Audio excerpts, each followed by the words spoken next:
from X Planet Live. My name is Lionel Miranda, and with me today we got Jake. Just Jake. Just Jake? Just Jake. Just Jake. And we're going to talk about some interesting things tonight. We're going to be talking about flesh eater courts. Yep.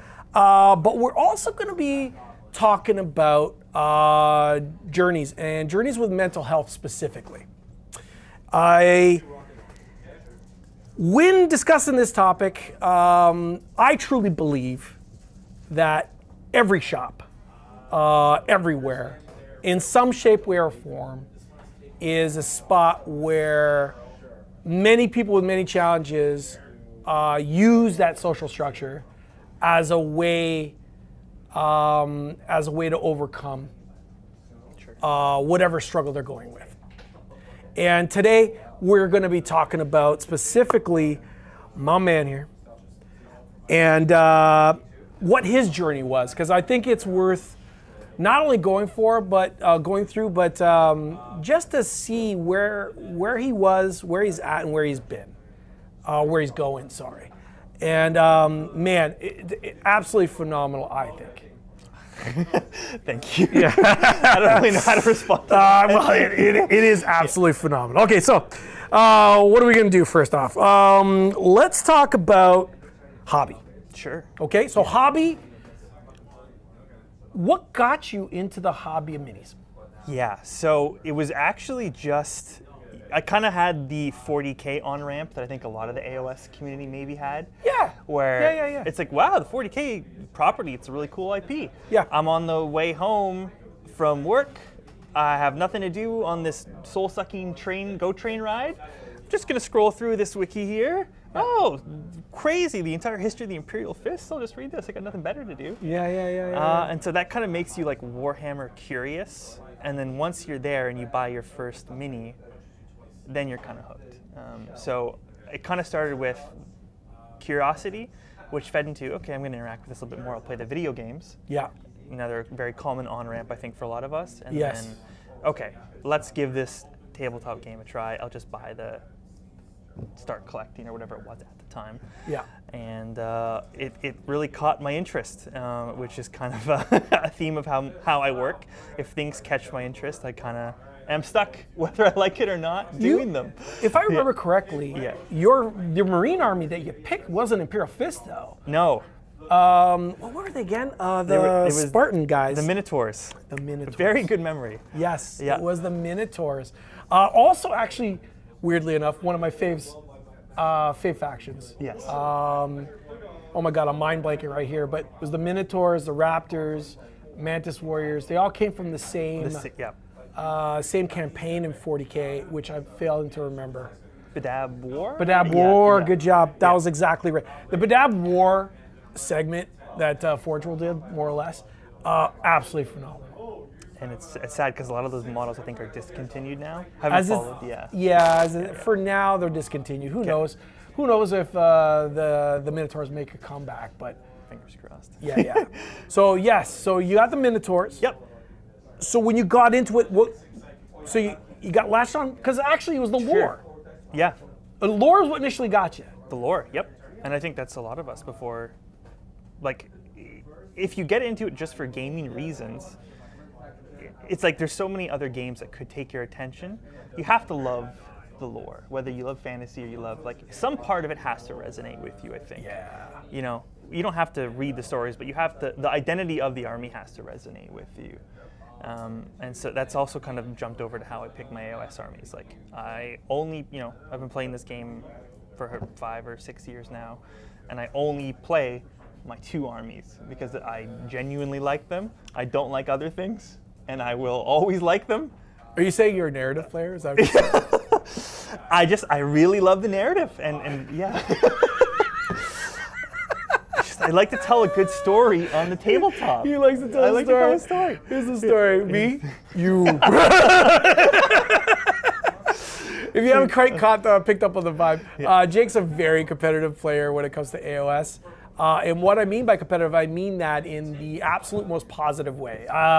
Jake plays the game very well, enjoys playing other people who play the game very well, super clean, We'll get into expand on that background, but you love competing. Absolutely, yeah. Yeah, you love Competition's competing. fun. Yeah. But that wasn't initially. No, it was the opposite. So you were into the lore. Yeah.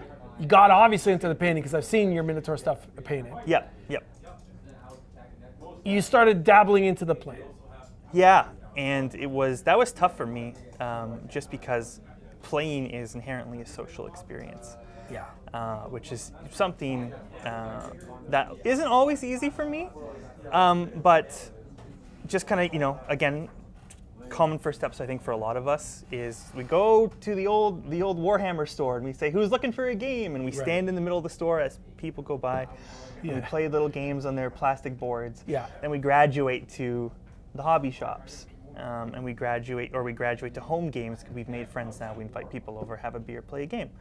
So that's kind of, I had that same progression. It took me a little longer than it might take others, just because I did have trouble with managing the social component. I think you took as long as exactly like a wizard. As long as like a wizard. You arrived just when you mean to. Okay, I appreciate that. Yeah. Yeah. I don't think there is a track record of speed that you need to like a BMI for mental health. Sure. Right? So we're touching upon it now. You've been diagnosed. Yep. Specifically with? So when I was a young teenager, obviously I had certain struggles in school and I had certain personality traits.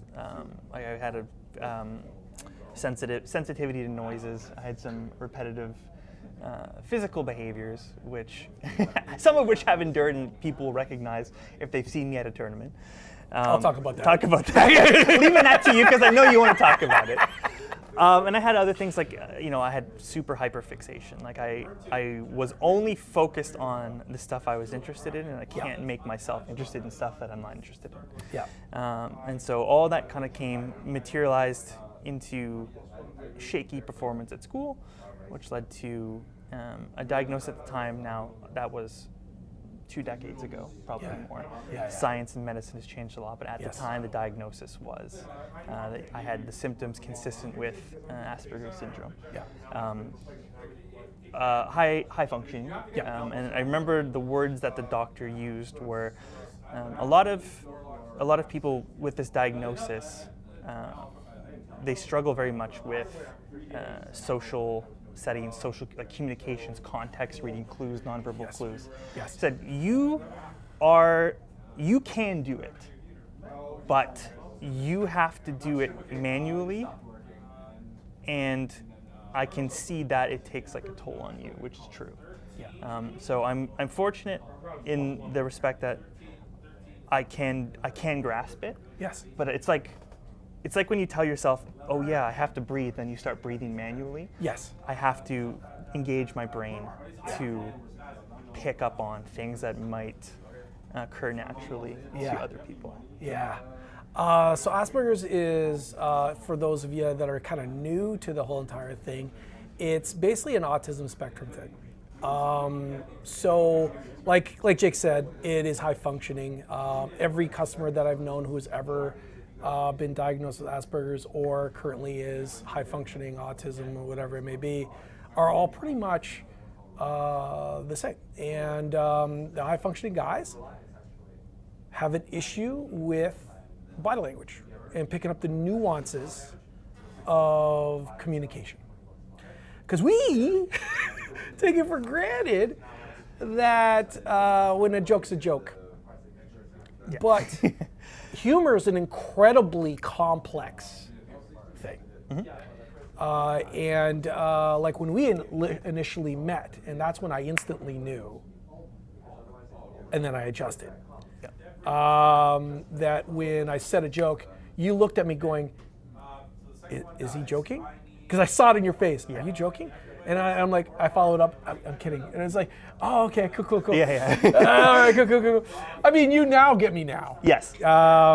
And you know what the context of how I communicate with you now, but not initially.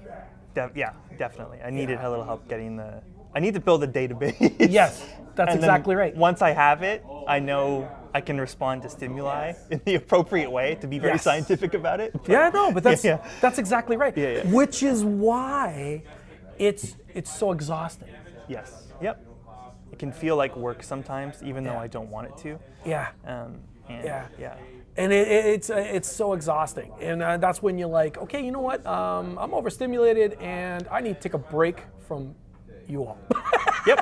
Yep. to put it simply. I take a whole day off sometimes. Yeah, like yeah. after a tournament, if I do like a one-day tournament, Yeah. Sunday I'm like, nobody talk to me. Don't talk to me. Yeah, I'm just not gonna do. I just don't want to process anymore. Yeah. I just want to be me.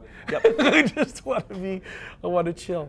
I'm gonna be. But that's horizontal. part of the process that you have built. Yes. Yep. And we're gonna actually dive a little deeper into the process, and I think the process is what's so fantastic. Because not only were you blessed with the high functioning autism, you were also straddled with another challenge. Yes. I've kind of had, and I assume they are congruent. I don't know. I've worked with like a therapist, obviously, just for this side of it. Yeah. But I've also struggled with a lot of anxiety, Yeah. and that's manifested itself just based on general social settings, and then I think competitive performance sort of anxiety. Yeah. And when they dovetail together, it's That's quite when it's that's quite a when- cocktail. That's when it peaks. Yeah, that's when Right. it peaks. When the two cross, it's Yeah. like, ooh, that's And next. that's what a Warhammer tournament is. That's Yeah. that's when they cross. So Yeah.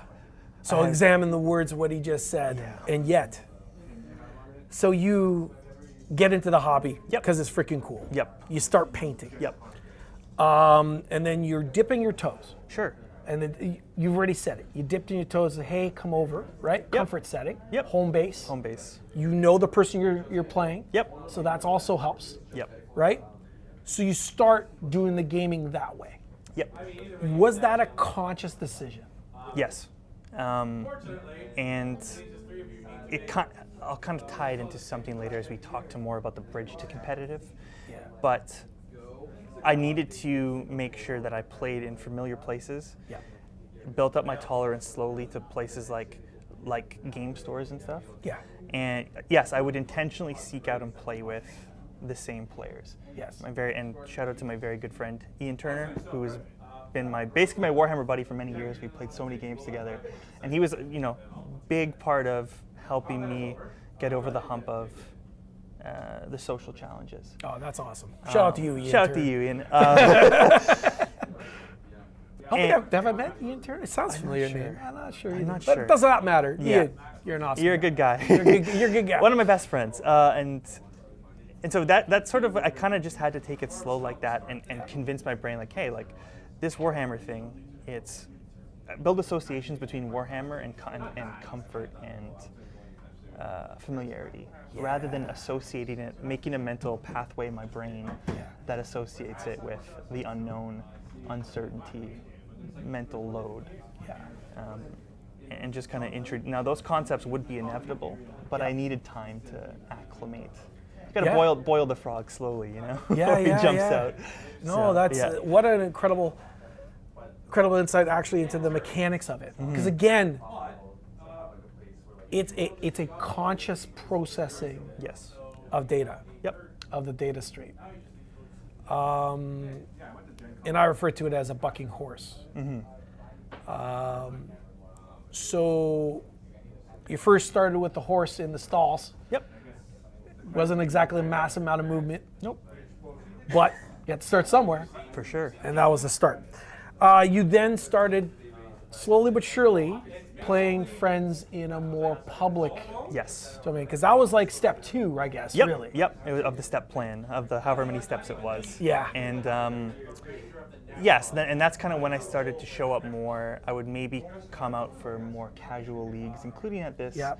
at this store. I would start to come out I would look for games ahead of time with people I was familiar with. Yep. And then every so often I would take a chance on someone I didn't know. But a lot of times I would just lurk, waiting for someone I knew to post that they're looking for a game. Yeah. Because I jump on that one Yeah. because I didn't want to play with a stranger. I just Because wanted to play with the the friend. stage was play with someone you knew in an Yes. uncomfortable place. Yep. In essence, regardless of where it was, my store or someone else's store, wherever it was. Yep. But the idea is the next step, this threshold, whether conscious decision or not, most likely conscious. Yeah. I'd say so. Yeah. Yep. To put yourself in that situation to kind of build up. Yep. Exactly. So horse had a bit more movement, Yep. but familiar enough, you knew the horse. I knew the horse. You knew the horse, but maybe he was trotting in, not in the stalls anymore. No. Was able to kind of wave around. He was gallivanting. He was, galloping a little bit. He's in the field, but he's in the enclosure. So you're there. Yeah. You're doing that, and obviously conversations came up regarding maybe someone who didn't really realize at the time. Jake, you're so good at this game, because he is. Why aren't you coming out to tournaments? And then you had that moment where you're like, I don't have time. Yeah. You'd make up some Make sort up of, some sort of because reason. you didn't necessarily want to be open at that time. Yeah, I think actually one of the people was you. I remember you said it to me. It's like, you should be, you've been hanging around the shop, like I've seen your game. You should be playing tournaments. And things at that time, things were going well. Like, I was playing casually, but I was like, you know what? I'm winning a lot of games here, and I'm realizing like that I have a certain way that I approach the game, Yes. and I can't turn it off. And like, people are like bringing these lists and the casual games, which I am ostensibly participating in, but I feel like I'm different. Like, because when I see the list, I'm like, I wouldn't have done that. I would have done this. This is different. But my list it's optimized. Everything's a well-oiled gear. A reason. Everything has a reason. And the reason is never, I just put this fun thing in my list because I like big dinosaurs, I've always got there was a logical reason that it was No, there. throw all big dinosaurs. No throwing shade at the big dinos. We love the dinos. So I had to, face this separation between what I was doing and the way that I instinctively approached the game. Yeah. And so I had to kind of resolve. And the way I got there was a lot of sweat and tears. Because when I wanted to break into competitive, I kind of sat down one day. It's kind of the same thing like when it's like the cold turkey approach. I don't know what triggered it, but I was like, I'm going to do this, but I have to do it my way. And because I don't want to make a fool of myself. Because that's what part my of the anxiety was anxiety. telling me. Yeah, because that's part of the anxiety, the constant chirping in your mind. What if you aren't good enough? What if you go and you don't want to flop? embarrass yourself. Right. You don't want to. Right. Because it's always constant. For sure, right? for sure. So to even break into the scene, before I was comfortable going to any real tournament, I went to a couple or friends-only organized events with like 8 people in a basement. Sure. But before I went to a real tournament at a game store, I played probably between 40 to 50 games against myself. I only played myself. And that was a combination of in physical, like in person, real models, and on a certain software that you can use to play Warhammer games. And that seems like a pretty extreme amount of time, if every game's 3 hours, to play with yourself. But that's what I needed to do to build the confidence I needed. What was the program? Tabletop Simulator. It is TTS, Yeah, right? yeah. Just in case. Yeah. It's Tabletop Simulator. Yeah. Yeah. But I needed to put in those hundreds of hours by myself to get my mind to create a logical foundation where I say, you've done 300 hours of prep. Yeah. Logically, you are prepared. I needed to have that logical base to overpower my emotional base, Yeah. so I could gut through it. Yeah. So you could just tell the voice in your head, shut the hell up. You're wrong. Yep. I put in the time. I put in the time. Yeah, you're wrong. You're just Yeah. out and out wrong. If I look at this objectively, Yeah. I'm as prepared as anyone could be. Yeah. Yeah. Yeah. And that's just what I needed to get over the hump and go to my first tournament, right? So you're talking about you, but this isn't really a solo No, trip, absolutely not at right? all. Yeah. It's not a solo trip. So we're talking about the mechanics and the structure, Yep. but a big part of that structure, and I honestly don't know what the answer to this is. Yeah. But a big part of that structure is the people that you love and that love you back. Absolutely. That lift. Sure. And I think that's the diamond that I had to dig through the wall to find. Like, the reward for confronting my fear was I discovered this incredible community, many of which are now my good friends. As much as they like to bag on me and troll me and all that stuff, I bring it on myself because I react to it, obviously. Knowingly. Knowingly. Remember, every decision is a conscious one. Yes. But that was sort of, and getting that reward, so to speak, was sort of also instrumental in managing the anxiety. Because it's like once you get through, you're like, actually, objectively, I know that these people aren't scary. I've interacted with them. Yep. And how many tournaments have I been to now where nobody has, laughed at me, said I suck, said I smell, physically attacked me? Yeah. I said 0. Yeah. And I like playing with these guys. These are fun. I'm having fun. So even though, I can't change the fact that my body vomits before a tournament, but I can steel myself and conclude that it's worth it to go through that to get to the other side. Because the reward is what? Because the reward is a sense of community that I think a lot of people I wouldn't have otherwise had. Especially, I feel as I get older, like it's tough to keep in touch with friends, for sure. I think that resonates with a lot of people. Like, your friends are getting married, they have kids. Tough to maintain social circles. Yeah. So Warhammer has been such a good way to find and maintain a new one.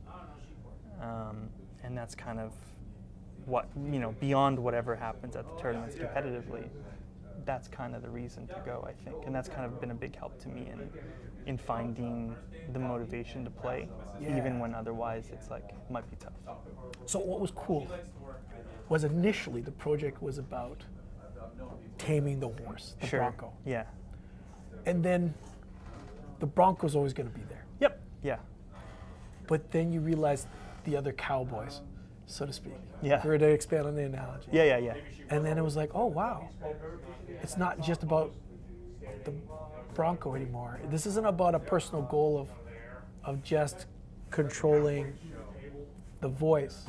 It was like once you get past the voice, it's like, oh man, this is much cooler than I thought it was going to be. Yeah. Yeah. That's totally true. The voice really never leaves you. No. And it doesn't have to. Like you just have to make peace with the thoughts and the emotions you're feeling at the time. Register that it's there, but say, hey, I'm experiencing anxiety. This is emotionally congruent thinking, they call it. Like it's not based on logic, but I know what is based on logic. I go to 20, 30 tournaments a year. I've uniformly had a good experience in all of them.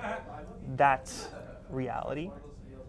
And now that I know that's reality, I can put my anxiety in a box and it doesn't have hold over me. Yeah. I just kind of let it wash Yeah. because I know what's real and what's fake.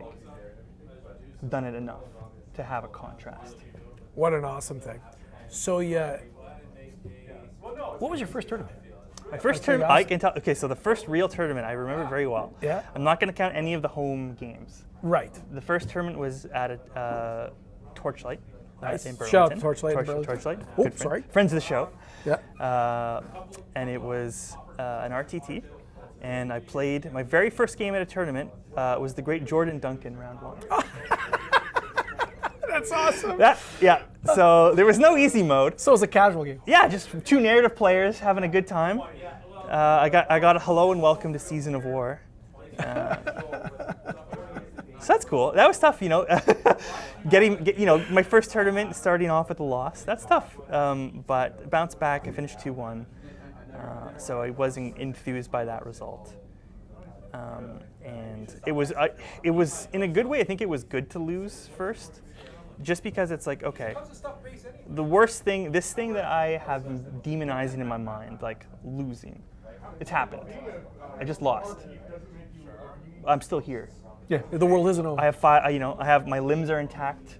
Nothing. I didn't get hit by a meteor. Yeah. Nothing bad happened. And so that was a really powerful, like, visceral reminder that, like, the demons you make are kind of in your head.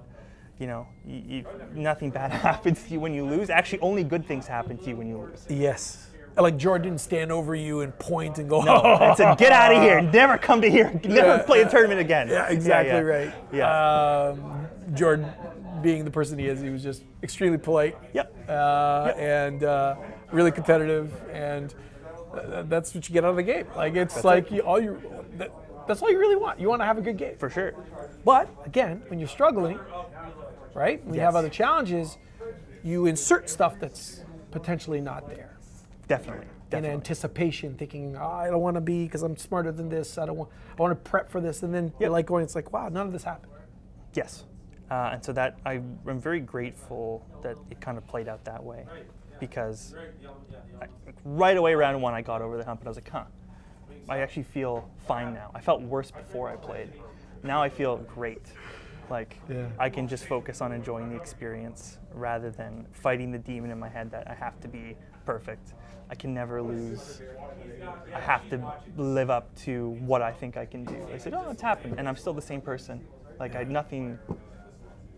No one's 100%. So I was happy to let that go and exhale. And everything happens for a reason, I guess. And Yes. That was a good. So that was the first of a long list of tournaments. Sure. Yeah. So after that, I think the tournaments came a little bit. The floodgates broke open a bit more. Yeah. Yeah. You started coming out to a few of the events that we had here in Yep. our shop. Yep. You hit circuits, meaning you were like, I'm going to just go everywhere. Yeah. I was traveling around the GTA, basically Yeah. every single tournament. Yeah. Oshawa, Burlington, St. Catharines. I was trying to go everywhere. Because again, I had nothing. I was still afraid, but I had already encountered the worst. So I was armed with enough grasp on reality now to gut through it. Is that what Jordan was? He was the worst? I was like, well, you know what? Who else? Who could beat me harder than this, right? Obviously, we're just kidding, Yeah, but I yeah. thought that was funny. Yeah. Who could shoot me off with long strikes harder than that? Long strike. Oh, yeah, I was thinking of long strikes. Just take my was a free guild fun general interactive right game. off the board. That was fun. That was a fun interactive game. Yeah. And so I did start hitting a lot harder, and that's kind of when I started kind of my big run. I kind of had 3 years there where I played a lot. Like, if you look at the ITC, the records are all accessible, but I was doing probably 40 to 70 tournament games per year, which is probably not far off what I'm at this year. You Similar were clip. active. Yes, I was very active. I was on every roster. It literally meant was like, once you discovered that win, lose, Yeah. it wasn't tearing down you as a person, Yeah, you were like, game on. definitely. But that wasn't the only thing you did. So what does someone who is trying to tame voices inside their head do when they've already conquered one peak? You aim higher. Sure. That's what you do. So that's when you joined the Canadian team. Yeah. When I started that journey, I am a person who's very goal oriented. Yes. I needed a goal to work through, and I always need something to chase. I can't just do things for no reason. Apparently not. So my first ever goal was, I was like, oh, they have a Canadian team for this. Yep. I want to get on the Canadian team. So what we're talking about, is Age of Sigmar does a Worlds event in Europe. It travels around. Teams of 8. Absolutely phenomenal way of playing any miniature game. If you ever get an opportunity to play in a team-style event, I highly recommend it. Whatever miniature game you play, absolutely fantastic. Yeah. All right, and this is pretty much peak Warhammer in the world. I really can't think of a better or more competitive. The country's done their best for sure. I think it's just such a multi-layered thing. But anyway, that's what we're saying when we say team. We're talking about Worlds. Yep. Back on track. Yep. So my first goal was, okay, like I didn't know there was a national team for this. I didn't know there was a world championship. I want to be there. Yeah. But the first year I applied, I didn't have, I've honestly always struggled with self-confidence, and I didn't have even the confidence to apply for the active roster. Right. So I applied for the reserve roster, and I made that. Right. But in some ways, that was strategic on my part, because Always. Then I could tell myself a narrative in my head. Yes. I could say, oh, even though this wasn't true, I could say, I've been overlooked. You know, I can prove. Now I need to prove that I belong on the active roster. Sure. Which wasn't true. I didn't even apply, but Right. I needed to give myself that motivation to push to the next level. And then the year after that, I made it. And then I said, okay. On a personal note, I also want to finish a season as the top Canadian player. I want to be number one on ITC Goals. which 2024, that was the case. And so now it's just, I'm very involved with the team. I've been to 2 Worlds now, and now the goal is to get Canada to a top 5 finish, hopefully a podium. I Yeah. think that's where we were skill-wise. Top 5. I remember one of the guys coming into the shop saying I think they had been middle of the pack, 16th or 17th, and there's roughly 32 teams at the time. Yep. And the next following year, the gentleman was telling me, he's like, we're making podium, and I'm like, podium, from the middle of the pack to podium. Mm-hmm. He goes, yeah. It's like, my man, if you could just make it to 10th, just top 10, that would be an achievement. And he's like, really? It's like, the difference between the middle and the top 10 Yep. is massive. It's big. Yep. It is a massive gap. 100%. And going from 10 to top 5 or even 6, 7 doesn't sound like a lot. But it is. It is a huge gap Yes. in team efficiencies and every single point. I mean, consciously being able to break that down, such a big gap. And what did Canada do? I think the Canadian team made top 10. We did. We finished 10th. Phenomenal. We had like I think it was a 5-point difference with the American team who finished first in our scrim. We had like a 2 or 3 point difference with France. We had a very narrow difference with Spain, which I think it was 15 or less points. And those are the team. You know, America won, France was second, and Spain was third. So we were within claw distance. So separating was 5 points. Yeah, between all those, the top 3 teams. And if I'm going to tell you right now, folks, 5 is huge. It is huge. Oh, I keep on taking. Okay, he's got big wings. I'm going to do this. Yeah, I always do that. I'm going to do that. Yeah. 5 is big, but to be within 5 puts the taste in your mouth. For sure.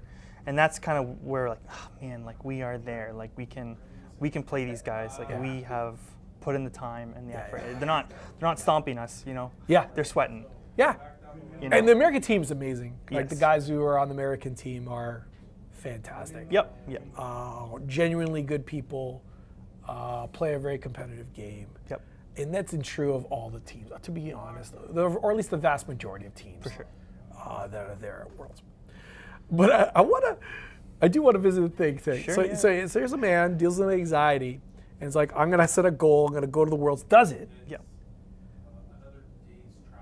To my understanding, people with anxiety don't like planes. Yeah. Yeah. Planes is a big deal. Yes. I mean, people with anxiety don't like playing at event halls in strange countries with nothing but strangers who probably don't speak the same language that you speak with the same efficiency that you speak it. Yeah. So, I mean, going to Worlds was kind of like the ultimate test for me, and it was like the culmination of kind of everything that I had been, quote unquote, like working towards, to condition myself towards.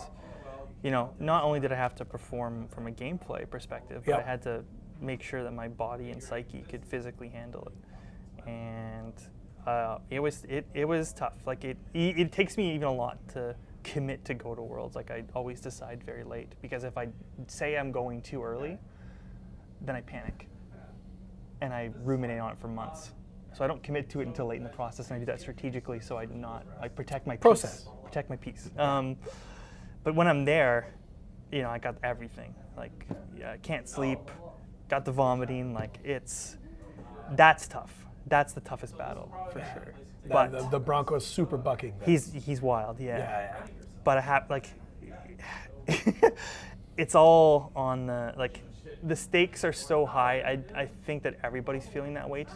Maybe not to the same extent, but everybody feels the pressure. Yes. And so I have to just kind of remind myself, like, hey man, like, it's not you. Like, every single person is feeling this pressure. We're all here we've put in, however many hours and days and weeks and months to prep for this. An enormous amount of time. Enormous amount of time. All the teams do. Yep. Maybe not the ones in the bottom. Sure. They learn from the more experienced teams. There's an enormous amount of commitment of time to get there. But what an incredible journey. Yeah, it was. What an incredible journey. It's been a lot. That is absolutely amazing. So this is in the span, okay, if I was to estimate it, I think, before telling me. Yeah. It's been 5 years? 6. I think my first. Oh, COVID screws me up. Yeah. If we don't count COVID. Yeah. I think it's 5 or 6. Something like that, yeah. The real competitiveness started in 2022. 2021, end of 2021. But in terms of being involved in the community, it started before COVID. Yeah. COVID is what kind of delayed my quest to become a competitive player or threw a wrench in it. And then that's after COVID kind of let up. That's when I really turned on the gas. That's just awesome. Yeah. I wanted Jake to talk about this story because I really, truly hope Jake inspires you. That's what I want. I want Jake to inspire you to know. I mean, if you're telling me, like, screw that guy, he's not really diagnosed with the level of anxiety that I have. The amount, what I'm going to tell you is you're right. That's what I'm going to say. This isn't about comparing the levels of anxiety. It's about the potential to be able to control it, not eliminate it, because that'll never happen. Yeah. That'll never happen. And man, dude, absolutely incredible. I appreciate it. Absolutely incredible. Thank you. Absolutely incredible. All right. But that's not the only thing we're talking about today. No. Speaking of mental health, let's talk about flesh eater quartz. Nice segue there. This was done on purpose, and Jake and I were like, there's many armies you could do, but we thought that this, well, not only is the army that you're currently like focusing on at the moment, but it dovetailed into the actual topic. Mm-hmm. So let's actually dive into lists. Gaio, who's in the back currently right now. Gaio, if you could do me a favor, buddy, I believe what we're gonna do, Gaio, we're talking about the quartz one, I believe. So let me be more specific. I'm old, so I gotta take off my glasses. Royal Hunt, Gaio. So shout out to Gaio, my man. Always helping me out. Love that guy. Honestly, this thing wouldn't even happen without him. No. It's very no, that's truthfully. All right, so Royal Hunt. What do we got? So you be the lead. Sure. You know the list already. Yep. This is a 2-drop list. 2-drop list, yep. It's Royal Hunt. Now, why Royal Hunt? We got a lot of serfs. Yeah. And we wanna give our opponent things to think about. And we want to protect our 3 big pieces by using the pile-in tricky ways. Okay. So serfs are usually the throwaway units. Sure. I do this in quotations because honestly, some of these throwaway units hit like a ton of bricks. Yeah, one in particular. Yeah. And the other actually, depending on what it's into. For sure. Yeah. Okay, so where are we going to start? Let's go from the top. So Usharon? We've got Usharon. Okay, let's grab the Ush. Yep. Let's put him on the turntable. Mm-hmm. The table that turns. There he is. And a mighty fine paint job on that. Yeah. All right, so Ush, Okay, tell me why Usharon's so good. Well, Usharon, you know, we know him, we love him, we hate him. He's the starring character from Usharon and the Morbeg Knights. Yeah. The follow-up act to Marathi and the Bow Snakes. Yeah. And Was the opening act of Marathi? yeah, he might be the main. She might be the main event. She might be. For a long time, he's kind of been the glue that the army operated around because of he projects the big feeding frenzy. Or at least he did. Before, He did. Before 24-inch, Yep. 2-foot range along that giant Yep. pie plate, which is not bad. Not bad at all. It was not bad. Sorry, feeding frenzy. What was that? That was extra attack wholly within 24 of him. Huge aura. Yeah, huge. Wholly within. So hard to engineer that. Really, hard, it's really a not skill really. testing. Real FEC players will know. So board is 60 inches wide, folks, and 24 that way, 24 that way. That's 48. Then you add his base. Yeah. This sounds like slander to me. Yeah, a lot of yeah. Usharon haters. 50 plus inches of board. Yeah. No big deal. It's all skill. Yeah. No big deal. It's all skill. All right. And he also gave you the save stack delusion. So he was really the defensive and offensive core of your army. Now, in the transition to the new book, both of those things went away. And it also came at a time when all of defense was changed to be for an activation rather than the phase. He's still really good. So, this is what I'm segueing to. If you look at it objectively, you're like, Usharon lost offense and he lost defense. How is he good? But it's like, well, what he didn't, sometimes the bonk stick just breaks things in half. But what he didn't lose is the strike last control. Yeah. And he gained the delusion manipulation. So the strike last control is kind of nuts. It is. It's not on like a 3+, right? It's not like a Base. 3+. Nope. What's it based on? It's based on beating their control score. Yeah, beating their control score. So if you rock over to him with the wrong thing, and by wrong I mean anything with an OC of like I don't know, 1, 2, even 2. Yep. Yeah. He just bonks you. You get bonked into the next dimension. Yeah, you strike last though. Yes. So it's not he strikes first. It's better than that. Yeah, it's you strike last. You strike last. So that means anything around Usharon that you happen to also engage now also gets a dog pile. Yes. And he should always have some friends near him. Always. He's also a wizard, of course. He's also a 2-cast wizard. He can make you bonk yourself. If you roll a And 7. in this edition of it, Yes. he also gets the illusion manipulation. Yes, which is Delusion. Delusion Sorry, pardon me. manipulation. Yeah. Delusions being the new fact mechanic they introduced to replace feeding frenzy or the old delusion one where you just pick one at the start of the game. Yeah. Now it's variable turn by turn. But Yep. the great thing about Usharon is if you have 2 you really like to rotate between, Usharon makes it 100% guaranteed that you can always rotate. Because if you roll a 3 or 4, you would get stuck. But Usharon can manipulate it up by 1 or down by 1, so you can never be stuck. And in play, I don't know if you've not played Flesh Eater Courts, in play it is really good. Yes. And you really feel it when you don't have them. Yep. It sucks to get stuck on a turn when you're like, I really needed my +1 attack here. I really needed redeploy 4. And I got a 66% chance to get it, 33% chance I don't. Dang, got the 33. Yeah. But because of, at the same time, so that's a great part of him, but defensively, the courts went from being like, I have 18 more big knights, they're save stacked, I'm gonna regenerate them forever. Good luck, everybody else. Now things die. And now if muster is nowhere near as strong as it was. Thank God. Thank God. Thank God. So having that strike last is how you cheat the trade system. Because if you just trade, right, your units are made of paper, they explode. Sure, they come back half strength, but you're never cheating the system. But Usharon lets you cheat and flip. Yeah. Where your opponent thought they would take away a piece, but actually now they lost a piece. Right. And that's deadly against FEC. Yeah. Because if you are trading even with FEC, FEC's actually winning because the units are coming back at half strength. If you are trading negative with FEC, now you are in huge trouble. Yes. It's 1.5 times worse because when you finally do try to get back to parity, you're actually not at parity because it comes back. So you're actually below again.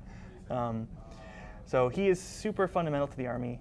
Wasn't great to have him when the city's cannons were very widespread. Yep. Now they're not as widespread. No. And Thankfully it seems for that. like there's a lot of monsters in the meta. So I think a lot of people are kind of getting the same sort of feeling that it's safe for the monsters to come out and play. Yeah. And so I try to run Usharon as much as I can. Most of my lists have him, except if it's like a super specialized. And that almost answers my next question. Yeah. Do you feel he's still in the auto-include territory? I think so.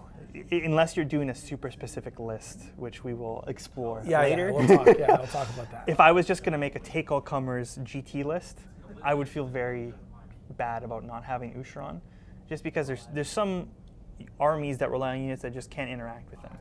It's like if you're Daughters of Cain, it's like, oh, I got my Mind Razor, I'm going to wipe this guy. But if you're Daughters of Cain, what are you going to do to Usharon? Like you're going to get struck last on a 2-up, he's going to bonk you to death, and your whole turn's over. So incredibly hard. Yes. Like he is no joke in combat. Nope, he's no slouch. Yeah, I struggle to think of a reason not to take him. Yeah. Unless, of course, you're talking something very, very specific. Yeah. Gorgeous model to boot. Absolutely. Recently, voted the best one of the decade. The best. Yeah. Yeah. For Age of Sigmar. Hard to disagree with that. I'm a big fan. Yeah. So although he lost Feeding Frenzy, I think the design not only more creative, more balanced. Definitely. Yeah. I don't feel as oppressed by a 24-inch Feeding Frenzy or 24-inch +1 attack. Yep. Cross. Yep. Everything. And they put the power, they kind of made up for some of that loss of power by putting it into the scrolls themselves in other places. Yeah. So there's less burden on Usharon to be like, now it's like before, it's like if Usharon died, like, oh man, it's over. It's over. It's over. I can't fight, I can't do anything. Now it's like, okay, I can lose Usharon. As long as it's a good enough trade, I'll sack him. I don't need him. Yeah, absolutely. Yeah. Absolutely. Okay, so that's the beginning. Yep, that's the beginning. All right. Let's pull Ush. Put him back in his place of honor. What are we grabbing next? Should we go by detachment or by the heroes? Whatever you think. Whatever you think is the next decision point. Okay. Let us dovetail this into. Let's do the big fancy models first, okay. And then we'll go into the sort of the glue that holds them together after. Terrorgeist or Dragon? Let's go Terrorgeist. Terrorgeist it is. Okay. So let's grab the Terrorgeist. Yep. I think a model that still holds up very well. Delivers on the fantasy of the model quite well, I would say. Yeah. I just love the positioning of it. I love it. Okay, so Terrorgeist. Terrorgeist. This was a model that wasn't good for a while. I mean, in second edition, some of you guys will have nightmares about how good he was. And then sometimes he kind of takes a book off. You know, they intentionally don't. They need to give him a break. They give him a break. He's back though. But he's back. Yeah. He's back. He's back. Why is he back? Well, they kind of made a bunch of buffs that specifically interact with Companion. So he doesn't have the monster problem where, oh no, my monster doesn't scale with any of these buffs. No, the monster scales with all of them. And then both profiles, which are incredibly deadly, have crit mortals on them. He also just gives himself +1 to hit on a 3-up, because why not? How many points is he? He's 350. I think you got him at 370. He's got a relic on him. Yeah, that relic, that's right. Yep. So he's 350. How many wounds? Like 16? 16, 6-up ward, can get a 5-up, and can carry an extremely strong command trait. Yeah. Which he always should. Stronger Which you Madness, did. Which makes it so that in combat, weapon abilities don't affect him. So you can't use crit mortal on him. You can't use charge +1 damage. So cavalry basically just can't kill him. No anti-monster. No anti-monster. Makes him kind of a nightmare to interact with. And every time you touch this guy, it's like touching Kragnos. He's got that profile. Yeah. Like you can't give this guy free activations, or he just eats you. He's more durable. Kragnos? No. That. He might be with Stronger Madness. Yeah. Yeah. If he's got the 5-up board, 100%. Yeah, I think he's more durable. Well, that's not only that. You also heal. He also heals. Yeah, Kragnos don't. Kragnos does not. No, does not heal. He's a good donkey, but I'm not throwing shade at Kragnos other than the fact that the model is terrible. But that thing is at 350 points. I see this in every list. If it's not that, it's the other thing which we'll talk about. Dragon. Yep. It's just so good. Just throw him in. Moves 12. He can fight. You know. He can go fight a flank, he can fight in the center, he can double fight with the prayer, which is just grotesque.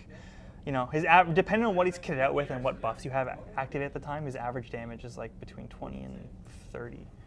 Reasonable amount. And that's not to a high save, that's to a low save, right? So he just crushes. What he means is to a good save. To a good save. Yeah, yes. to a good save, he's doing that kind of damage. Do you think he's a little bit undercosted? I think he's a little bit undercosted, if I'm being honest. Yeah, just a little bit. Yeah. He's really good. Less cannons to keep him in check. Yeah. He's really, really good. quite good. I've faced off with him with my Magikin, and thank God for ward saves. Yep. But I don't always get those against this army either. Nope, but sometimes those get turned off. Okay, yeah, sometimes those get turned off. Yeah. All right, so that's this big guy. Yep. So who's next? We got the other big guy. But he's not in the list. This list, right? He is in this list. He doesn't have the Ghoul King on him in this list. Oh, okay. Yeah. Okay, so just the dragon. Just the dragon. All right, we're going to ignore the rider. Yep, so ignore the rider. He's not there. This Boom. is the Royal Zombie Dragon, probably the breakout star of the new Fectome. Big improvement. He used to suck. Like, not even be a choice, sorry. Well, you wouldn't never play him. Yeah. Now he is pretty exceptional. So what happened? What made him that way? Well, he is in many ways a reflection of the dragon, the new dragon that Soulblight has. Yeah. The Revenant Draconet. Thank you. He's got a lot of the same tricks on his War Scroll, but all of his are better for some reason. So at any point in time, this guy can pop up. Doesn't matter if he's in combat. He can just leave. He flies up. He gets placed 9 inches away. And then... It's so nuts. Listen to the words he said. This big giant butt of a monster can just be lifted and just kind of just teleported around. Gets worse, though. Yeah, yes, it does, actually, you're right. Because then you can use the Charnel Throne's ability once per turn to move a unit that was set up D6. Yeah. So you've got this monster that no objective is safe from this guy. No little hero is safe. If there is a gap, he will show up. If you are playing on a spread map, of which this GHB has many, this guy's your worst nightmare. You know, you're playing Royally in Roots with 6 objectives. Good luck protecting it from these guys. So good. So good. And he's got this amazing mount trait. I mean, all the mount traits, in fact, are very good. Yep. But he's got end of turn 2d3 heal. Both players' turns. So this guy can just fight chaff and medium weight units forever. Honestly, and not die. What I love about this guy is actually so much, and you know this. Yeah. That he can just actually challenge anything. Yeah. Live through it. Because, did I also tell you he could pop when he teleports and bounces? He could leave combat. Just leave. Yep. There's no pinning this guy down. Oh, you didn't kill me to the last wound? Oh, sorry. Boop. And then I heal. Yeah. And that is literally the order of operations, by the way, because both of them are end step. And he just triggers the teleport out. Well, teleport is moon phase. Oh, sorry. Yeah, that's right. That's right. But yeah, you'll be like, your opponent will have to double turn get the next prio to have a chance at killing him. And then it's like, okay, well, you took the double, you gave up all this tactical flexibility to get this dragon. Well, he's 240 points. That's fine. If I brought a hammer over to your side objective to deal with this guy, and if you don't, then you're going to have to see this guy for 5 turns. He's going to be in your back line. Yeah. All your screens are going to be gone. Your heroes are going to be gone. I played against him. Yeah. He is an absolute nightmare. He's a terror to deal with. He's so hard to kill, man. Like, you have to be more than just an alpha dog. Like, you have to be like peak combat. I don't know. I can't think of a thing other than another, like a Terrorgeist. Yeah. Because nothing my Maggie King could just lift it. No. Maybe if you charge me, don't do enough, and then I hit you with 40 attacks at -3 armor. Maybe, but it's like the Fect player controls what situation the dragon will be in. Exactly. When you're just like, you'll never be there. And I understand that. So guess what I'm not doing? Not charging that unit. Yeah. I guess so.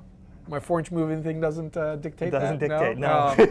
That's I think the teleporting thing that moves 12 and sometimes running charges, that dictates. The thing that teleports 9 inches away, then D6 moves in, that's the thing. He calls the shots, I gotta say, between the two, I think this is my favorite. He's a super awesome tech piece. He's a nightmare to deal with. And you prefer it without the rider? Depends on the context. If I was making a list like this for a GT, I would want this guy on my list because he makes me so good on 6 objective maps. Yeah. The guy with the rider has a different use case. He loses the uppy downy, but he becomes a really good buff piece for the other monsters, Gotcha. which we will touch upon. Okay, fair enough, fair enough. So both have their uses. This guy's my fave. I think he's also a little undercosted. Yeah, a little bit. Could go 20, a little bit. A little bit. Okay, so awesome, fantastic. Everyone should have a really good choice. Some more than others, I guess. Yep. So that's this done. Yes. Now what do we got? We'll finish off the last hero, and then we'll go into the meat and potatoes of the list. So what's the next hero? In this hero, we have Felgren. And his buddy. His little buddy Gripe. Yeah, we're gonna put that guy right there and put that guy right there. Okay, an incredibly because being a narrative player. Loving the story. Yeah, loving the story. Yeah. This guy's a falconer. This guy, yeah. He's a falconer. Yep. Why? What else would he be? Beautiful model. Delivers on the fantasy. Absolutely fantastic. Yep. You know what? The design team for models is just killing it. Yep. batting 1,000. I can't even think. I can't think of a model they've released recently that I hate, other than aforementioned Donkey. Yeah. But even the guys who put down Techless model, I actually think that model still looks good. For sure. It looks good. Anyway, back on point. Yep. So this guy is. So there's a niche effect, which is I need a guy to sit in my throne, because someone has to be in it to use the ability, which is super strong. Yeah. Who is that going to be? And pursuant to that, do I want it to be a person that costs me a drop, which means I increases my drop count from 2 to 3, or do I want it to be someone who's a sub-hero who fits inside so I can retain it? Nests. Yeah. I could take a courtier. Has its own advantages. I could put investments on it, but the prayers are quite short range. So if the fight goes away from him, I may get reduced value. Or I can take this guy. Can't be a priest, but has a very interesting set of utility skills. All right, what are those? So he gives you unique delusion you can choose, which reduces the control score of enemy models that are in combat, or enemy units that are in combat with either one of your monsters, your non-hero monsters, or any of your surf units by 10. So just lets you basically take or retain control of any objective as long as you are alive. Is that not just fantastic? Now, context again. Mm-hmm. This is in combination with the big man Ushra, Yes. who can manipulate your palette of delusions. So you can always get to it if you want. If you need it, Yep. you need that silver bullet, you drop it in the chamber. Loaded. Yep. Yeah. Which is awesome utility. But that's not all he does. If that was all he did, that'd be one thing. But he does one more thing too. Yeah. He throws his little buddy Gripe. The little guy. In Yeah. the hero face, he points at an enemy. It's a token. It's a token. Yeah. And he says, I'm falconing you, which means that you cannot make ward saves for attacks allocated to you by surf units. If only we had a really damaging surf unit that could leverage that ability, and an army like Magikin probably would really not like that. You know what Magikin would like? To be able to use their own allegiance abilities. That would be cool. Instead of every new army having a way turning the ward off. Turning it off. That would be cool. I don't know. What a wicked, fantastic ability. Not really a restriction, as you've already alluded to. Yep. Especially when you're building within the context and already taking that into consideration. Yep. Pretty much automatic. Sweet model, fantastic ability. Absolutely. Extremely relevant. Absolutely. From a meta perspective. That guy's a meta choice, really, to be fair. Yep. He's a tech. I'd say he's like a tech choice. Like, Yeah. there's a couple things you could put in that slot. You could put a courtier, not for muster because it's a little bit weak now, especially if you're just playing serfs. It used to be you would have Gourmane in that slot before the points made it harder. I was about to say, Mr. Intestines is Yeah. absolutely fantastic, but He does, yeah. He's It's a drop. 150. It's a drop. Well, no. So he's a sub-hero. oh, but does he nest? He's 150 now, Oh shoot! which is a very that's significant. That is. Thank you. Yes. Thank you for that. This That's list very would nice. love to have Gourmane, but you can't fit it without doing some weird stuff. Fair enough. Yeah. Well, I'm glad. Ha! Laugh it That's up. fair. Laugh That's it fair. up, That's laugh fair. it up, laugh it up. Okay, so Yeah. beautiful model, phenomenal ability. Yep. If the meta was different, let's say if wards, for whatever reason, Yeah. I don't know what universe this is, but let's just say wards weren't as significant. Yep. Would you would you still value this guy? Not as highly. I'd probably look, it just opened the door to more things. Like maybe it's like, oh, I want a cardinal for the super priest so I can get to my fight twice earlier. I can get to my ward turn off. He can turn off wards. Yeah. He could do it, right? So Yeah, it cost me a drop. So, there's a slate of like 4 different heroes that can be in that slot. And the one that you choose is going to depend on your local meta and what you're building to counter. Yeah. Yeah. Fair enough. Okay. So that's the hero. So the hero package is now complete. Yeah, we've gone over that. And how they play off each other. Mm-hmm. This one has a delusion as well. Yes. Did we talk about that? We did not. He gives +1 companion attacks. And I want to bring that up because, again, Mixmaster Usharan can just wooka wooka and just mix whatever song he wants. Yep. Pretty much. Pretty much, yeah. So that's also part of the purpose of why the models are there. Yes. Okay. So those are the heroes done. What's next? Well, we really only have 2 actual units in this list, and we have multiple copies of them in classic me fashion. When I find something that's efficient, I just take a lot of it. To be fair, that is the game. That is the game. I do not That like is the spam game. because it puts my valuable time and money in the hands of the design studio. Yep. That's what I really detest about it. Yep. It's hard for me to recommend like 80 yard boys, even though I'm considering taking 80 yard boys, when they're a 10-point adjustment from just being eliminated, for instance. Yep. Yep. Right? But that is the nature of the beast. It's the game we play. It is the game. And speaking of the game, luckily these models are freaking cool. They are cool. So what are we talking about first? Let's talk about one of the probably the most foundational units of the new book, I would say. Yeah. The Crypt Guard. Yep. Okay. So I'm going to grab a bunch of those a boys. few. Those fellas, those ladies actually too. Okay. I'm going to put them right there, rocking it out. Mm-hmm. And I'm going to put these guys right here, also rocking it out. These are some of the coolest ghoul models in the range. No argument there. Yeah. They are awesome. All right, so what makes these guys so good, Jake? Well, Lionel, if I told you that the defensive core of an army had a 6-up save and a 6-up ward, Yes. what would you say about that? I would say I'm not really all that worried. Yeah, No. doesn't seem very defensive, does it? No, it doesn't. However, Thank goodness you don't have a way to get around that. oh. But what if that unit, anytime you charged to try to kill it, Yeah. just struck first and killed you on a 3-up? What? Wouldn't be great. That would be ridiculous. That would be ridiculous. At least it doesn't have rend. Well, what if it was Ren 2 Oh, what if it was rend 2? That would make and strike first? and crit auto wound? What if that was the case? That would be pretty good. That'd be Especially, annoying. yeah. Yeah. What if that unit was also obscured, so you couldn't interact with it in any way besides just charging it and hoping the opponent doesn't roll a 3-up? That would be rough, right? They wouldn't do that, would they? So the upside is there is an opportunity cost, right? Yep. To the strike first. Yep. And the opportunity cost is, You don't get your ward anymore. is it 0 ward or just no? You can't 5? make- you can't make just ward pulls. 0 ward. Yeah. Okay. So then at least there is that. But for you to take advantage of that, what do you have to do? Live. You have to be alive. You have to be alive to Yeah. strike back. Yeah. And you're looking at 61, probably 81, sometimes 81 attacks. They're always going to all attack because they don't have a save anyway. I don't care. If I'm striking first, I'm going for broke. Yeah. What do I have to lose, right? Like this is another example. Like I say this is a foundational defensive unit because similar to Usharan we're talking about, or the dragon, right? Like because your durability is not good, you have to find ways to make your opponent miss and flip a trade on them. Yeah. So one of those is Usharan strikes last and you flip the trade. They whiff on the zombie dragon, he heals and leaves, you've canceled the trade. The Crypt Guard just strike first, kill whatever was coming to get them. And now your opponent has not advanced board position, they've lost board position, they have the same problem. The Crypt Guard are still there. When the Yeah. Crypt Guard do eventually die, if you've rolled 2 3-ups, you've probably taken 2 units with them and they come back as 10 the turn after that.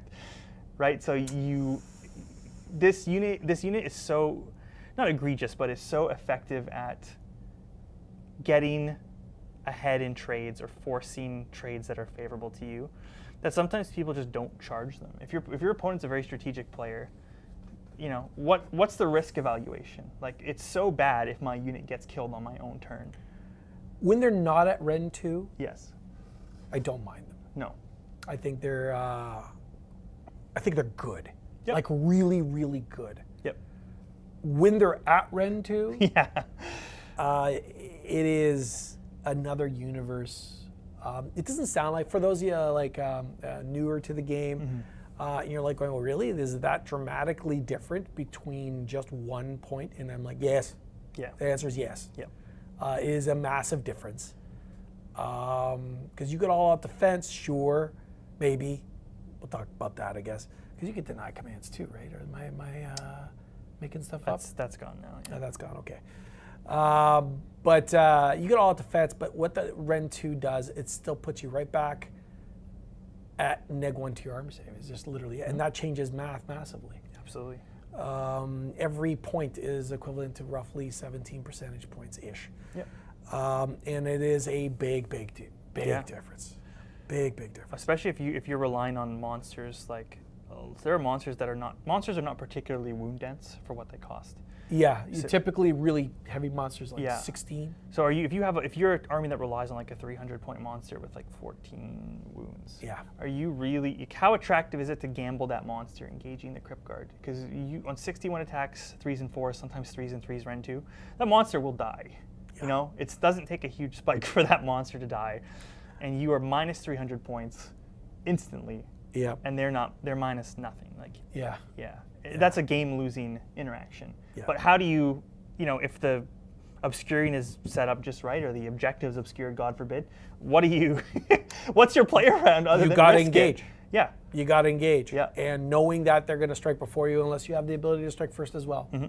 And then you have a chance because you're the active player. You decide how that stacks. Yeah. I want to also make note of their other superpower, 25 millimeter bases. Yes. Very Yeah. apt. Yeah. 25 millimeter bases with guys who have, I think, base 3 attacks. Yep. Base 3. Yeah, base 3 attacks with base 1 rend. Holy cow, can you crunch Number. Yeah. the numbers in there? Because you take them always more or less. Reinforced. Yeah. Yeah. So units of 20 Yep. is basically it. So that's 61 attacks. That's gross. Overwhelming. Yeah. Yeah, and you're going to get those 61 attacks. Yep. Even with the Almost 20 always. strong. They fight in 4 ranks. 25s fight in 4 ranks if Yeah. they're base to base. You're It's absolutely almost correct. So 25 mil is just under an inch. Yep. And you have a 3-inch, so you can just go 3 rows and you're all in. Yep. It's very easy to do I that. don't think I've ever missed. I've never had a Crypt Guard be out of combat. And that's the power of the 25 millimeter base. Yep. Is a reason why Usharan, for instance, is on, I think, probably a base bigger than he should be on. Was to nerf him. Makes sense. Yeah. Yeah, he's kind of nuts. And they're like, you know what? In testing, we need to kind of fluff up that base a bit more. Yes. To expose them a bit more or what have you. Anyway, absolutely fantastic unit. I know these are not on your list, but regular ghouls, do they have? They're in a weird kind of spot where they were super reliant on Feeding Frenzy to get the other attack. Yeah. So now that they have no Ren base, they need to be babysat. They don't have a way of defending themselves in the way that the Crypt Guard do. Right. The ghouls are just kind of a cheaper wound pinata. There are lists that there was a list that LVO piloted by a very good player that did use Crypt Ghouls, but that list was built explicitly to fit as many surf bodies as he could. Try to look for Gourmet procs to get the +1 damage, and just try to bury people with Royal Hunt procs because it's unlimited as well. Right. So I'm going to tag you with this many ghouls. You're going to take 5 D3 mortals under the best conditions, which is kind of gross, especially for elite targets. So they do have a place if built Yes, but if I was building and piloted. yes, a GT ready list for the average player, I wouldn't really look at ghouls. Yeah. Yeah. All right. Unfortunately. So not the only surfs. No. We got fun surfs too. So this is all the same. You know what? Here, I want you guys to check this out. It's not much. Nothing special. And but yeah, it's still pretty cool. sometimes you got to make. I It's wanted still to. pretty cool. Speaking of regular ghouls. Yeah, the Crypt Guard come with halberds and swords, but Right. I was like, you know what? They're guard. Maybe they should have shields. So I didn't foresee myself using regular ghouls for a while. So I was like, I'm just gonna put shields on them. They can be the shield Crypt Guard. I think you're cool. They're cool. Thanks. I appreciate it. Nothing fancy, but No, that's fun. it adds to the fantasy of it. Yeah. the fantasy of it. As narrative players. Yeah, absolutely. Yeah. As a strong narrative player, you love adding more narrative to armies. Okay, those are the shield boys. Yeah. Let's talk about the other unit. Let's talk about these guys. My personal favorite unit. And these guys are pretty well. They're like a silvery bullet army, or a silvery bullet unit. Absolutely. And what do I mean by that? Well, they are called the Beast Flayers because they flay rather than kill monsters, they flay beasts. Yeah. Which is a similar but legally distinct niche. Legally distinct. These guys have had a very long and sometimes sordid history in the game. They were this. When they were released. This. Yep. And now they're bounce up and down. Yeah. They used to be reinforceable and have multi-wound models, which was a nightmare. Used to be able to regenerate infinite amount of them using the chalice. Yep. Used to be able to regenerate entire units with Nagash. Archer agents used to summon 20 of these guys. Good times, Lionel. when they were reinforced. When they were reinforced. Yeah. Because they had the surf keyword. I mean, good times. Great times for me. Okay. Yeah. So they're in the list for a reason. So now they're a lot more milquetoast. But, however, these guys have a huge role to play. First of all, a lot of people, I think, in the transition to 4th, they lost the value of the humble screen. All right, we love the humble screen. If you have nothing but reinforced units, Right. you have way less agency over the trades. Yeah. Right? I want to draw out your stuff without exposing my stuff. And the player that has more screens has that power. So I would like to have cheap units on my list. Doubly so if they come back to life and take objectives from you when you leave, which the Beast Flayers are. If they just did that, that would be fine. However, they also have an extremely valuable tool set against monsters. One being monsters cannot use rampage abilities while they're in combat with them. Oh man, is that huge? Very big. There's a lot of abilities that you may not know are rampages, but are. Usheron's Shroud Cage is a rampage. Kragnos' Impact Mortals is a rampage. A lot of things are rampages. Denying commands off the giants. Yep. Yep. And the second part of that is that as long as they're in combat with a monster, that monster has -1 damage. That is huge. That is a gigantic nerf, because if you got to remember when the transition to 4th, a lot of monsters kind of got unified profiles. You'll see this profile on many monsters: 7 attacks, 4s and 2s, -1, 2 damage. Yeah. That's always a monster's clause. A lot of the riders are 2 damage as well. Yep. So just being in contact with Beast Flayers means their damage is halved, which means whatever that monster was going to kill, it's now not killing. Yep. So these guys just absolutely make monsters terrible in combat, basically. They are, for that reason, they're a huge defensive asset. They have to be within combat range. Just combat range, Yeah. but it would be worse if they had to target the Beast Flayers. But it's like, okay, I'm going to attack Usheron. Okay, well, you're in combat with Beast Flayers, so you're That's -1 it. damage. And it's not a die roll either. No, it just happens. Are you in combat? Are you within 3? Yes. Then you just don't. Yep. And so what's popular right now, Lionel? Well, we had the Season of War GT locally recently. Yeah, also, I'd like just to happened a remind little you. while. Yeah, first place was 4 monsters. Second place was 3 monsters. And third place was 4 monsters. Some would say it's meta. It's a meta. It's a meta monster thing. mash, they would say. It's a meta thing. So I always take 2 units of these guys on my list no matter what I'm doing. I don't care what the archetype is. I will fit 2 Beast Flayers because I never want to be caught without them. And in this list, I think I have 3. Yeah. And they're screens. They're screens. And They're and they come back screens. to life. So the reason why they're phenomenal screens is, of course, it plays really well into the meta. Absolutely. And they're cheap. For sure. And they're serfs. And they're serfs. So they interact with all my army mechanics. So everything's there. So really the heart and soul of this army is 40 of these dudes, right? Yes. Yep. Of the Crypt Guard. The Crypt Guard. Thank you. And then 3 units of these guys. Yep. And all those screens, Mm-hmm. some of them not Not just screens. No, they're hammers. Are there to set up the monsters. My and the big offense. bats. Yeah. It's a daunting task. This list is, as opposed to my list, is kitted to be more defensive. Right. And it's quite a daunting task to push into this army if I don't have shooting. If you don't have shooting. Yeah. First of all, I could just screen you and you're stuck fighting Beast Flayers. If I don't screen you, I could give you the Crypt Guard and let you try and give you can shoulder all the engagement risk and you might just get blown up.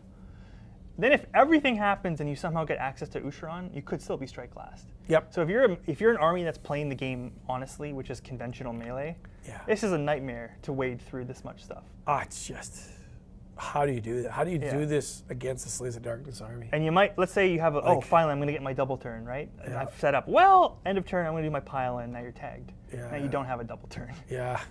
So this is a quagmire. Yeah, very cool list. I love it because it's, generally speaking, definitely my style of approach. I love control, and that's what this list has. Absolutely. It's an enormous amount of control and board control. For sure. Control of their movements and where they could go, and then being everywhere effectively. Yes. All right, so an amazing list, but not the list you think is most competitive. No, or at least not close. Your competitive list. I think it's close. All right. But all right. It's hard to argue with what's coming up next. Yeah, it is a little bit hard to argue that, Okay. Quite an impression. So now, Gaio, my friend, this is called Monsters. And in the Monsters, well, what are we going to start off with? Terrorgeist again, I guess. So back to the big boys and the bats. Mm-hmm. So we're going to put this on, but we're going to pretty much leave this because this is going to get rather repetitive. Yep. And the reason why, well, first off, this is obviously a Flesh Eater Courts 1,000-foot view. This is in Royal Menagerie, and that is... So the Royal Menagerie has 2 effects. If any of your non-hero monsters roll an unmodified 9 to charge, they just get strike first. So it gives you combat order manipulation for free. And they can use the same rampage as many times as you want. That's nuts. And there are actually some very relevant rampages. So we love that. Yeah. We love our little monster rodeo here. So we got this guy. Yep. He's got Charnel Vestments, which is pretty much always on him. Yep. Stronger in Madness again. It makes him hard to kill. Yeah.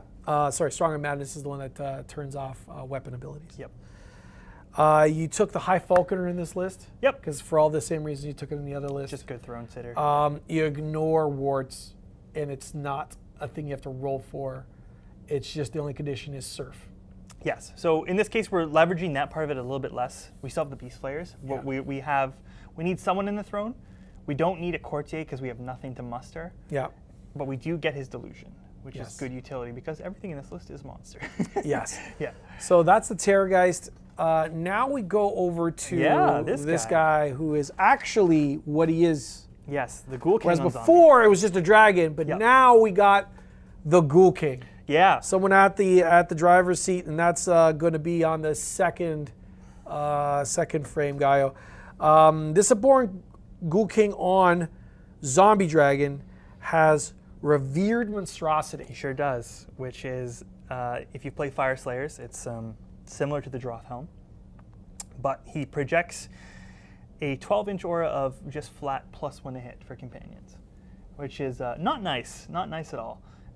This guy is a lot like, whereas the Terrorgeist is pure muscle, this guy is utility. He actually does 2 things. So I've given him Revered Monstrosity, so he gives me my offensive aura. Yep. But he also just gives all the monsters run and charge, because why not? Why not run and charge 18 inches? But he also has a delusion that gives them +2 to charge. Why not?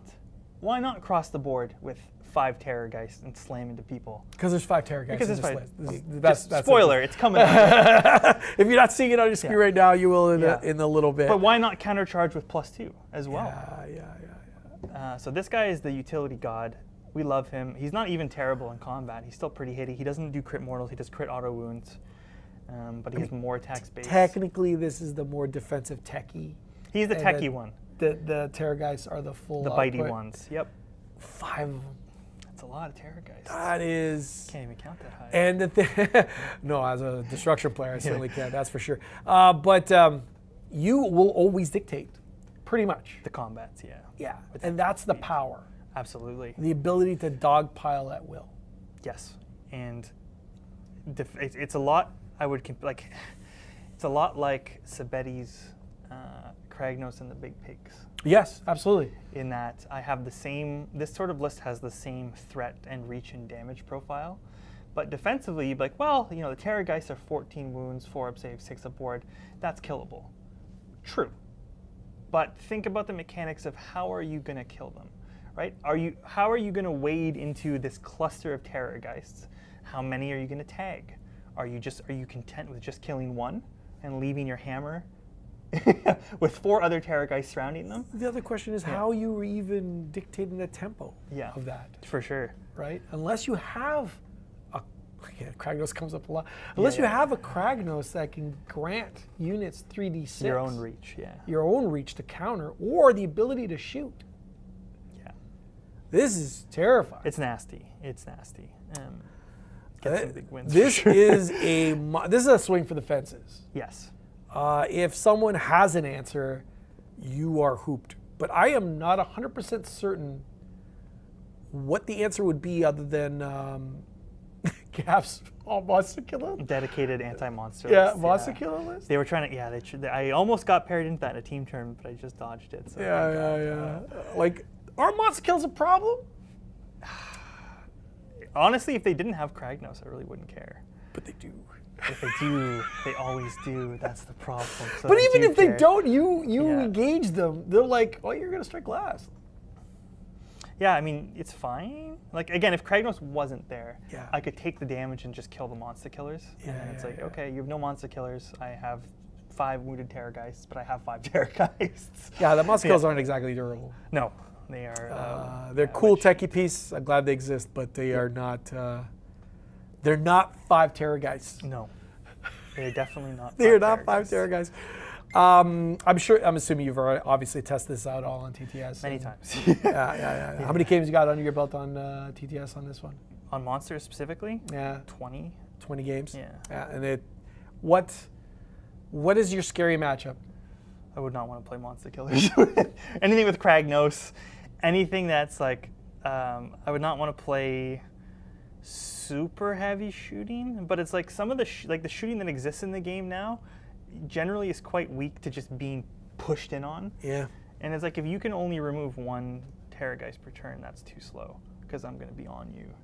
And you're going to have to fight 5 at a time. 1 Terrorgeist does so much. Yes. So much. 5. Yeah. And they're all hitting on 3s. I don't know. I'm filtering through my own armies, and I'm like, okay, cool. What do I do as a Maggot Kid player, moving 4 inches? You kind of just wait. I just wait for death. You tell me. You tell me. Yeah. Do I live? I can all out defense against 1, I guess. Yeah. You can hit 1, but that'll be the one that powers through away, so you won't finish that one. No, I probably won't. I probably would not pick one up after I attack. You're absolutely correct. So, absolutely fantastic list. So this is what you're probably going to be actively. For the future, foreseeable. yeah. This kind of, like, Feck has had a lot of success when the book came out. And all varieties of lists have got 4 ones. Knights, serfs, and monsters. But a lot of the 5.0s out of the gate have been with 7 monsters, high octane 7 monsters. I diluted a little bit in my list. I went down to 6 monsters so I could get my beast flayers in there. You wanted a bit more tech. I want tech, I want stability, I want screen so I can play slow, and if I have to fight a Kragnos, at least I have a chance to turn off his, he can't golf swing one of my Terrorgeists right off the board. That's part of the decision making, Yeah, right? yeah. I mean, nothing's there without a purpose. And For the sure. purpose, if you're saying Kragnos is one of those bad matchups, you're saying I have a potential answer. For sure. I just don't want to go into a matchup thinking I have no answer. I have to believe I have some sort of answer, even if it's not the best. Do you think Zogrods would care? Like, do you care about Zogrods? 80-yard boys? I think you just dogpile 1 unit. You'll get At a into them. time. You'll get into them before they can get all of their prayers up to make the terrain. Like, I don't know what they would do. They don't have enough output to take care of 1. I mean, they could fluke off. I've seen Soulblight monsters take apart Zogrods, and Soulblight monsters don't hit like Feck monsters hit. No, I struggle to figure out what hits like Feck monsters. To be honest. Not much. Like a Maw Crusher doesn't hit like Feck monsters. No, the Terrorgeist. They don't for hang like Feck 230 monsters points either. just get crazy. Yeah. They don't. Like yours are tougher, faster, stronger. Cool. Are you a destruction faction? No. It feels like I'm playing destruction when I play this game, honestly. Yeah. All right. Those are the 2 lists. Final thoughts. Final thoughts. Flesh eater quartz. Flesh eater quartz, they have long, I felt this way, that they've always kind of been one of the gilded children of GW. And I don't know. They seem to have a lot of favor. Yeah, Yes. it's almost like someone on the design team who is prominent plays them. Who could that be? Name escapes. Flower? Something with a thorn? Bush? What? Matthew Bush? It'll come to me. Big guy at GW. It'll come to me. Big It'll guy. come to me. Look, you know what it is. I've said this before. Destruction, and it applies with every other army. You can't force someone to love something they don't. Yep. And they're just humans like anyone else. Bias will seep through. Yep. And I don't think it was conscious that that he just wanted to make a cool army. And And he succeeded. this is a cool army. 100%. Mechanically, honestly, it'd be just points that we'd be talking about, really. I think this is a great spot to be in. 100%. And then point accordingly if they're broken and what have you. If we're talking about the internal balance, Yeah. this is actually the best internally balanced book they made in 4th edition. You know, they had some real stinkers with like For Flesh Eater Quartz. but in general in 4th, like the way Khorne came out, Nighthaunt right The now way is Khorne like came the out. Pyregeist That was book. something. That was something. That was something. But this book is like the serfs, monsters, and knights all do well and are good. Yeah. We can debate on a personal basis which one's the A tier and which one's the B plus tier. Yeah. But that's a great spot to be in. Those are degrees of separation. of good. Yeah. Right? There's 1 or 2 units that are just bad, but the rest are all good. So one of, great internal balance. We can talk about external balance, which they could probably turn a lever or two. Sure, but but I think that's a good spot. Like I said, I think it's a good spot for a book to be in. I think this book is dynamite. I love it. Yeah. Just objectively, it's an awesome. I'm not going to enjoy playing against 5 Terra guys. No. So they could use a little bit of adjustment, but the book is dynamite. Absolutely. If I was to say, man, I would love a destruction book that was this well thought out, that had a lot of care and consideration, man, this is what I would want. Yeah. You got, I've said this before, folks, if you're here for the very first time, I am very much a Timmy John kind of guy. I love combos. I love expressing cool things that no one's thought about, and I just love monsters and cool stuff to happen across the battlefield. I really enjoy that. I enjoy competitive gaming, even though it might not be my ultimate thing. I really enjoy interacting people that way. I do not begrudge someone who's got different goals, like Spikes, who just want to win simply. But you did it with such style too. Like you did put a lot of care and thought into the list, and I love that. Love the color scheme as well. Thank you. Yeah, man. No, this is kick butt. This is kick butt. All right, I guess that's it. It's been a wild ride. It's there it is. I really truly hope Jake's inspired you. I know he's done that for me, and I hope you enjoyed the breakdown of his cool lists. And I guess with that, I'm gonna bid you a fond good night, good morning, good afternoon, wherever you're in the world. Thank you very much. Oh, and by the way, if you could hit some buttons, subscribe, thumbs up for Jake. For me. For him, obviously. We mean a lot. I need this. Thanks, guys. Thank you so much for joining us. We'll see you.